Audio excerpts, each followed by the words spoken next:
This is your lucky day. It's Father's Day 2026. And as a father of 4 children, I figured it would be a great day for a behind the scenes tour of Dave's Orchid Oasis. Let's rock and roll. I get lots of requests for Stinky updates. Here's Stinky. Hello. Stinky keeps an eye on everything out here. Kills a lot of lizards. Specialty. Or is that your specialty, buddy? He's getting kind of fat, but that's okay. I still love him. Check out this cool orchid rack, right? This is custom made. My friend made it for me. This is aluminum, all aluminum. Nice lightweight. Has casters at the bottom so you can move it around. And it'll last forever. And it hangs a lot of orchids. I actually have another one right there that's already full of orchids. I'm pretty psyched about that. It's game changing. It is orchid game changing.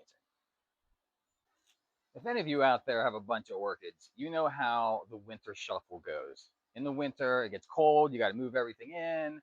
When it gets less cold, you got to bring everything back out, in, out, in, out, in, out, in, out. It is so annoying and it's bad for the plants. So, so this is the new lanai extension, right? So part of it is this roof area has we're going to get retractable shades, the ones that go down, up and down. And so what's going to happen is these hanger things, they fit perfectly under this thing. And we can actually fit 8 of them in under here. So literally, if it gets real cold, I just have to push and wheel all of these. I mean, it's going to take me like 10 minutes to wheel all of these hangers in under here. We'll bring down the blinds, put in a heater, keep things a couple degrees warmer. A lot of you out there realize how big of a deal that really is. Another change for this year, I don't know if it's helping or not, but apparently it's a really big deal, are these fans. I have 5 fans and they're around going right now. So this is a huge space, but the fans are blowing air everywhere, keeping the air moving. Orchid roots, one of the most important thing for orchid roots are airflow. That's why generally it's better to hang your orchids, mount your orchids, hang them in like charcoal or lava rock versus something where the roots are confined for most orchids to bark mixture or whatever. I mean, it works fine too, but orchids, they want air around their roots. So I have this air going all day, every day, and we'll see. We'll see. Our Catasetum are looking happier and happier. Uh, remember, Catasetum go dormant in the winter. They just have this. They don't need to have any media at that point, medium. And then in the summer, they grow like crazy. Now, I have a hard time getting these things to actually bud and flower, but the plant looks happier this year. I have a whole table of them. I probably have about 15 of them, so we will just have to wait and see what happens.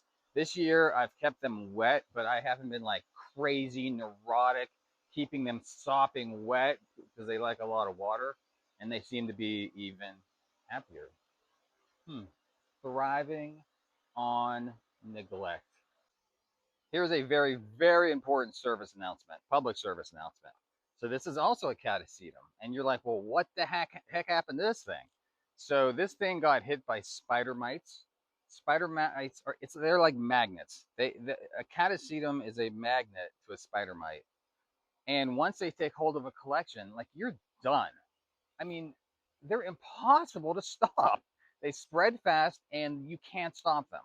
I spray them with all kinds of crazy mite chemicals. I still can't get them to stop. So the second I see a problem, I move it way off to the side. This will not bud this year. This thing looks like it's going to die. So it spreads so fast. Scary. Hold on. And then I saw this one. So you can see this is kind of earlier stage, right?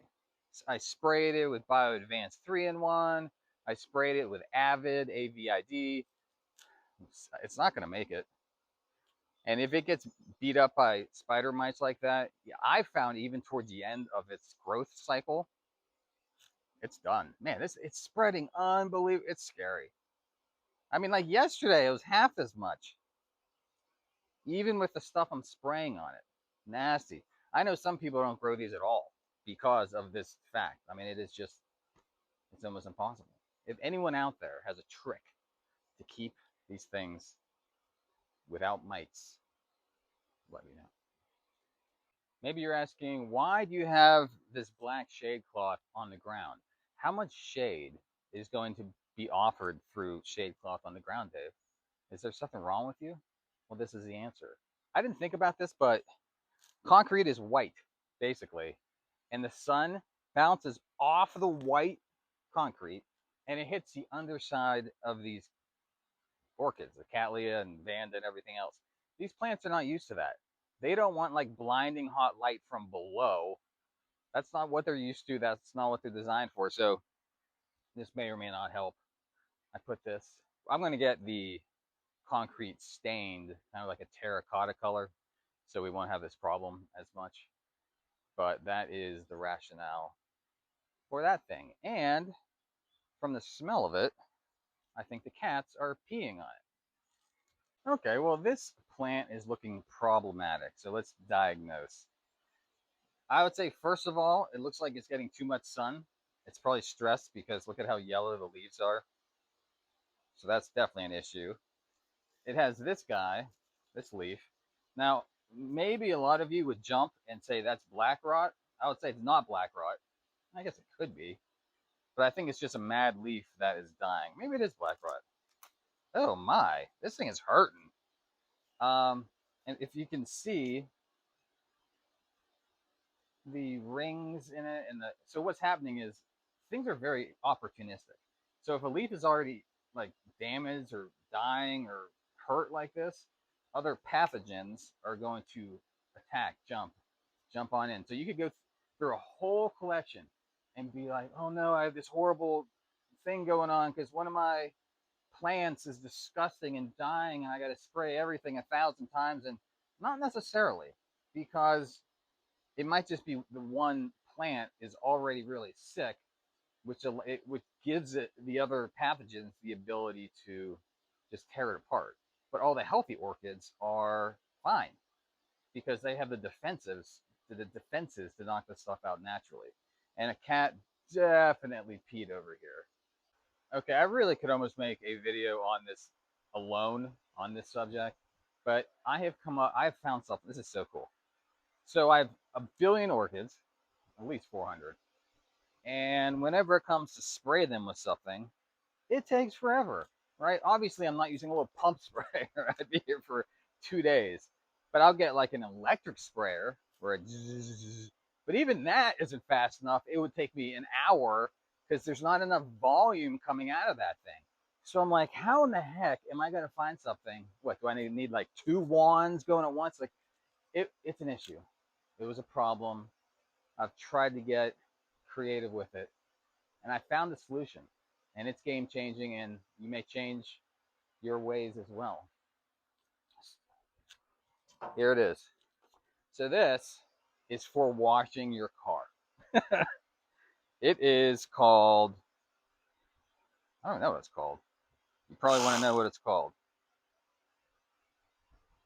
I can't read it because Bliss Thrill, BLISSTHRILL, and it's for car washes, or to wash your car.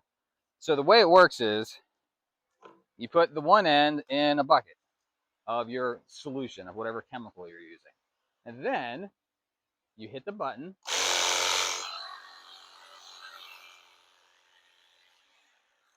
Right? That's serious.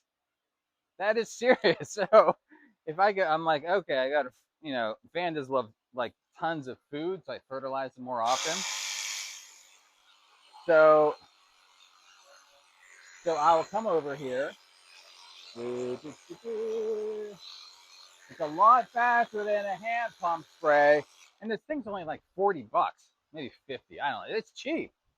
And you get a little battery that you have to charge every once in a while, but the battery lasts a long time. I cannot, I mean, I use this literally every day.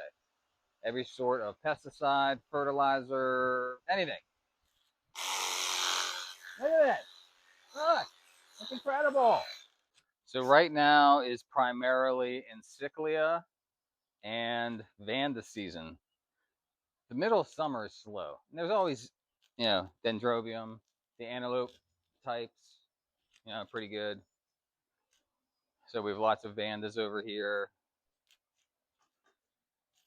They also seem to be popping right now.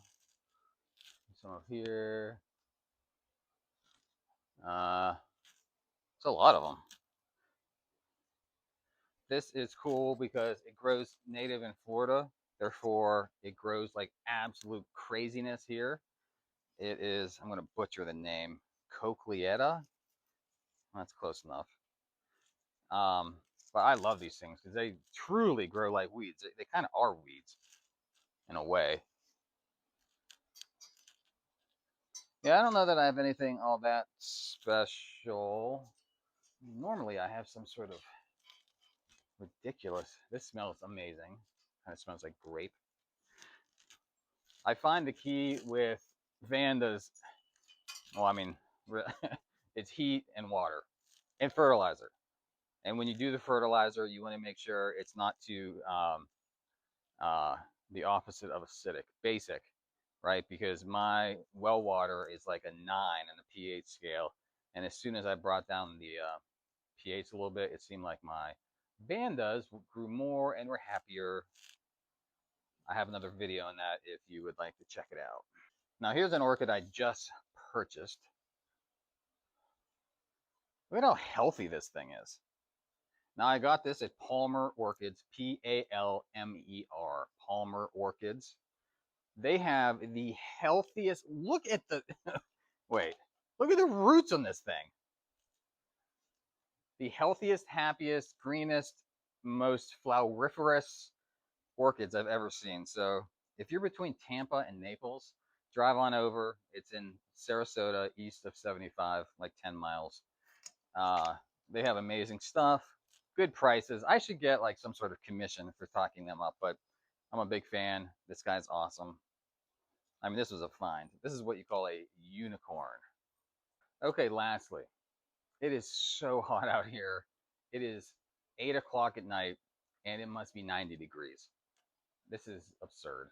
Anyway, for the grand finale, I am about to show you my all-time best orchid in the sense of it's the best grown, it has the most flowers, it's the most beautiful, it's blooming right now. Now, it's not like some exotic, fancy kind of orchid, but it's just visually striking. So get ready. I'm not sure if you're getting the full beauty of this thing just in YouTube land.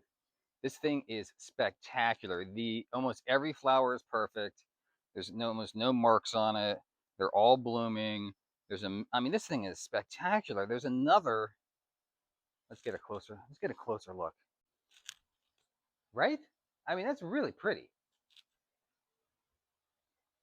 I mean, that is absolutely. And this is a hard cane phalaenopsis type dendrobium. These flowers could last 2 months. I love this thing. This is my favorite orchid. I'm gonna give it a hug. I love you, orchid. Okay, well, I hope everybody learned something today, and be blessed.